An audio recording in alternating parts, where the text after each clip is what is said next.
Hi guys, hope you're all doing okay, and today I'm going to be talking about Twin Peaks again. It's a very hot day today, so there is some people outside mowing lawns and stuff, so if you can hear that, I'm sorry. But I'm going to get going by picking out some of the topics that I have in this box that I'm going to talk about today. What did I think of Red? He was such an oddity, but then nothing. Yeah, I was really excited to see that Balthazar Getty was going to be joining the Twin Peaks universe, because I like his acting style. He's great in Lost Highway, and I thought he would be perfect fit for Twin Peaks. I think he radiates this sense of being quite an unusual person, and he brings that to the screen with him. So Red is a character that I thought we would see much more of, and that he'd be much more involved in the plot, not just because he was played by Balthazar Getty, but because of that initial introduction that we had of him, and I thought that was going to go somewhere more than it did. My first impressions of Red were that he is like a grown-up version of Bobby, if Bobby had not undergone that transformation into a mature and decent human being. You know, Red dresses like a teenage Bobby, he gestures like a teenage Bobby. He's a grown-up bad boy. What does it tell us about Shelley that she's into that? I mean, is her interest purely on a sexual level? I would say so, given that he has only been in town a few weeks. And that look that she gave him in the Roadhouse, there was quite a lot of sexually charged energy there. But does it tell us something about Shelley's own journey through life, and that perhaps her own transformation from when she was younger has not been as a steep a curve as Bobby's transformation was? Is Shelley bored? Is she wanting to re-explore that romance that she used to feel? Or is her wild side simply irresistible? I mean, Red is a handsome devil, you can't deny it. And an obvious choice for a good time. So Red's storyline doesn't really seem to go anywhere unless you kind of dig a little bit and perhaps layer it with conjecture. But I think he's still a very important piece of the Twin Peaks world. Aside from his links to Shelley and what that means for the audience's relationship with Shelley and how we perceive her now, and as well as being a visual reminder of the old Bobby, and reinforcing that massive shift that Bobby's undertaken, he also serves as a cog for many other storylines in the piece. I find the dynamic and the relationship between him and Richard very interesting. I feel like there's a strong sense that Red's influence over young people and subordinates in his community will be pervasive and long-lasting if he's allowed to continue to reign. Because he does say that he's only been around for a few weeks, so this is the beginning of Red's catchment. That's not the right word. Like kingship of the town. I don't think that's the right word either. He seems quite skilled at managing people who are perhaps not even-tempered and not quite existing in those norms of behaviour that the majority of society do. Red obviously serves as the catalyst for Richard to break down emotionally and to behave recklessly to the point of where it becomes fatal to another person. Does Red understand that his impact is going to be such when he speaks to Richard? I kind of feel that he might. I think it's pretty obvious from Richard's demeanour and his language and his presentation that he's on the edge.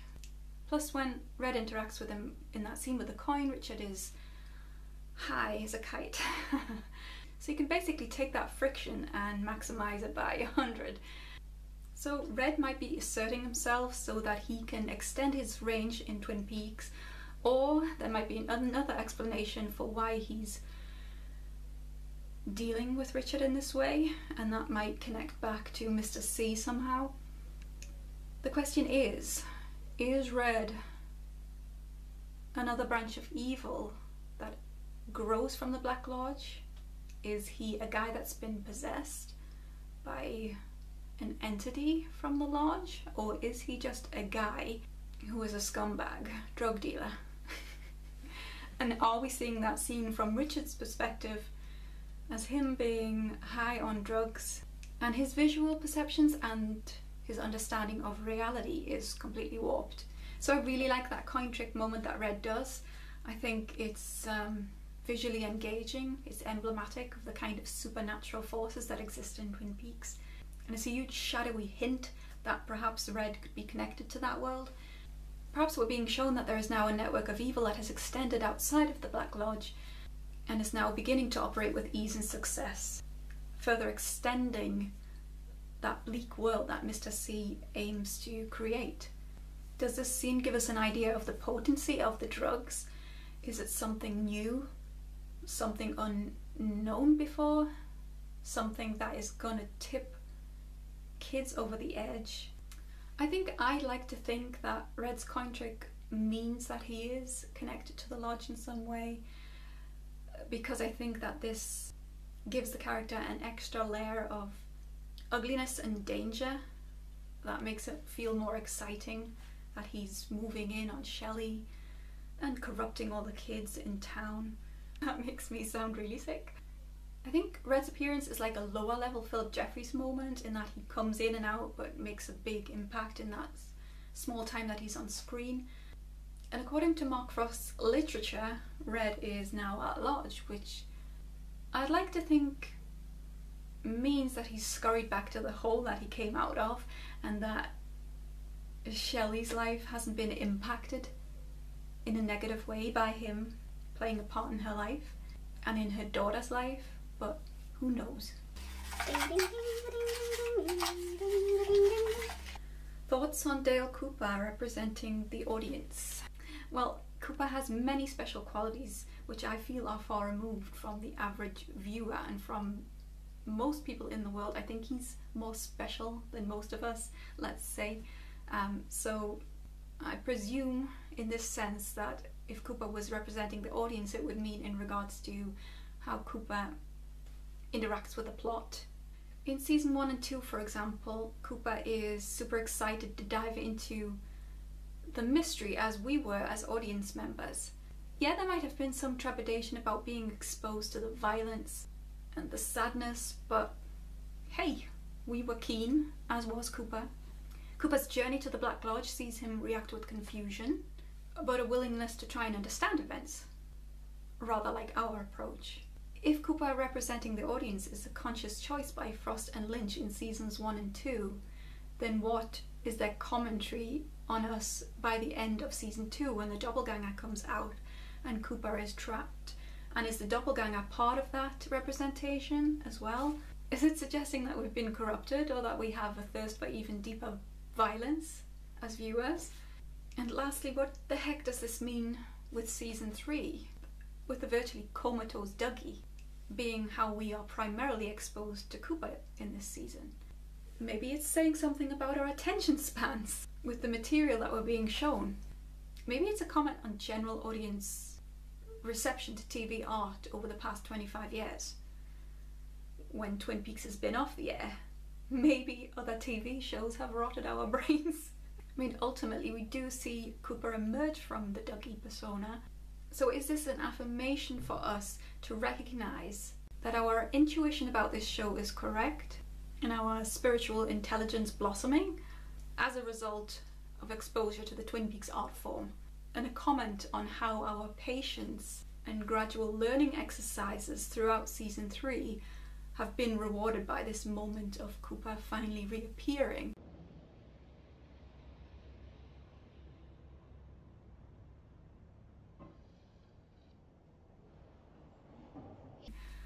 I just don't know if you have any thoughts about that.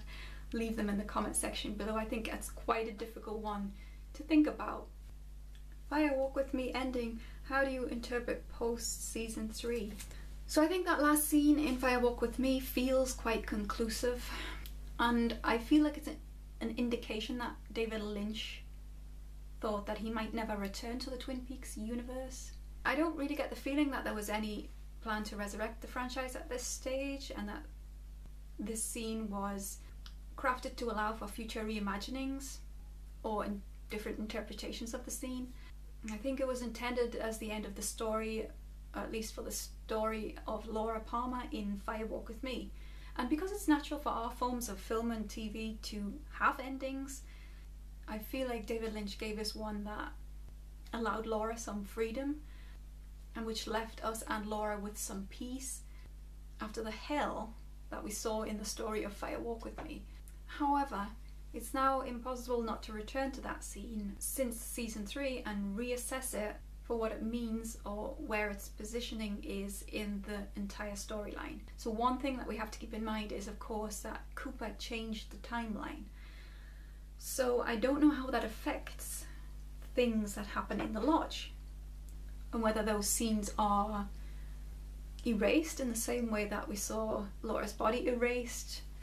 I also think that we have to keep in mind that the way time works in the lodge is not the same as time outside of the lodge, and that when we've seen things happen in the lodge, they often seem out of sync or at a different speed as to what's really happening outside the lodge. I think a further factor is the idea that Cooper might have actually embarked on the journey of trying to save Laura more than once, as indicated by his conversation with Philip Jeffries, or the Philip Jeffries machine. And there are some interesting infinity loop theories out there that feed into that. What I don't think is that it is an either or situation. I think that we should really embrace the paradox of it and accept it for what it is. I think that Laura deserves that moment. And I also think there is some parity or parallels with the season 3 ending. Even though they have different feelings, I do think that Laura is subjected to some kind of awakening in both scenes. In the Fire Walk With Me ending, it feels like Laura has progressed through the journey that her soul was forced to undertake, and that she's reached this place perhaps in the White Lodge where she meets a representation of ultimate good, perhaps in a representation of an angel that is something that she might understand culturally based on her exposure to religious icons, iconography. That may not be the actual form, the angel, that might be Laura's interpretation of the good that she is exposed to in that moment. And of course there's a lot of different theories about what the flashing lights in Laura's face mean, what she's looking at, and what it is that actually allows her to let go, it seems like. So ultimately, as fans, I don't think we should worry about that scene and worry about whether Mark Frost and David Lynch did something wrong in the writing, something that negated that scene, or worry about the fact that the timeline or events have been changed, therefore taking that scene away from Laura and stripping her of something that she deserved to have. The latter of those scenarios may well have happened, but I feel like the end of season 3 might have been a different interpretation of the same thing in that case. But regardless, I feel like that moment exists for us forever. And the fact that it existed at some point for Laura can't negate its power and effect over us as viewers anyway.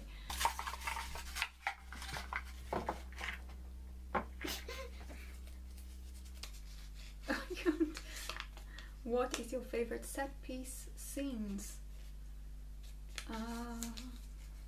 Is that some kind of film term? I don't know if I have a favourite piece actually, but I do like how cars are used.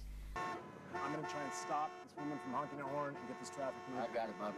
There are quite a number of scenes using cars in Fire Walk With Me, when Leland and Laura are driving along the road, and that is a moment that stands out. I don't know. I really like I don't know if I'm answering this question correctly really, but I really liked Harold's orchid room. I just thought visually that's quite, sorry on this chair, I just thought visually that's quite beautiful and serene. An outdoor world in an indoor space. I'm gonna go on the next one because I think I'm making an idiot of myself. Laura's origin story in episode 8. What other ways can this be interpreted other than Laura being created to destroy Bob? Was the orb created to be inside Laura like Bob orb was in Mr. C? I honestly had never interpreted it. I can't say that. You know, I honestly had never interpreted it. Interpreted? interpreted it. No, I can't say it. I honestly had never thought about that prior to that question being posed in the comments section. And it actually is a great question, given that there are lots of unknowns about what this golden orb is, why Laura was sent, whether this actually is Laura, whether it's a seed of goodness, whether she's part of a greater plan. So if she was specifically created to be the antidote to Bob,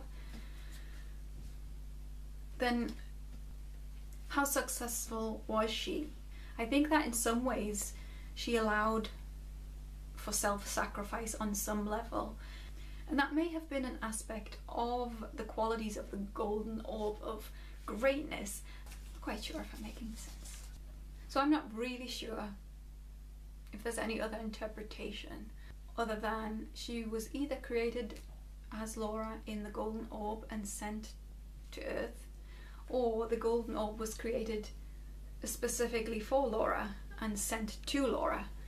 Either way, that means that Laura has this connection with the fireman and Dido. I find that moment when Dido kisses the orb very touching. I think that it says a lot about the intentions behind this. Love. So a couple of things interest me about the Laura orb thing. One being, is Laura ever aware of her origin? When does she become aware of what she was gifted, if ever? Why is that particular image in the orb? Is it because it's synonymous with how we see Laura as an audience? Or is it to do with a representation of Laura and her age and identity and what that means overall to Laura? Because I think that this was at a time when Laura was just discovering more about the world that she was really a part of and more about what was happening to her. And I think any questioning that we have about the orb scenario needs to be set alongside that scene with Bob when he's destroyed, because he is inside the orb, the dark orb. You wonder if that's Bob's natural vehicle, whether that is his raw self, or whether the orb is a vehicle for him to be able to move from one place to the other. I think it's important to keep questioning things like this so that our minds remain open and creative. 1, 2, 3, 4, 5, 6, 7, 8. I only have 8 left. What's going on with Gersten and Donna? Well, you get quite a lot about Donna in the final dossier, which I was just retrieving.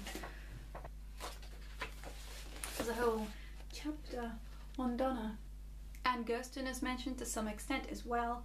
Donna's life, like many of the Twin Peaks characters, had ups and downs, but quite a lot of downs. And Gersten's life was apparently even worse.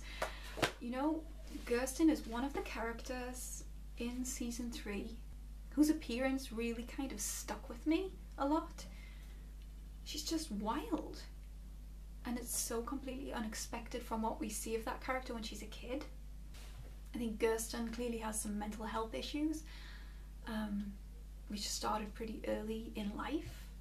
But she's one of many figures who have the same experience of almost feeling like on the edge of their sanity, you know, beyond the edge of their sanity and losing themselves. And I just find the actress's portrayal of Gersten in season 3 really haunting, specifically when she's in the woods with Stephen.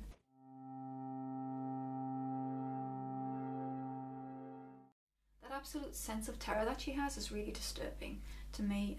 And I think overall she's a really good marker or indicator of what happened to the youth of Twin Peaks in that 25-year history that we missed. And even though Donna's story is really condensed in this chapter in the final dossier, it's incredibly interesting. And it's a life that you can imagine for that character easily.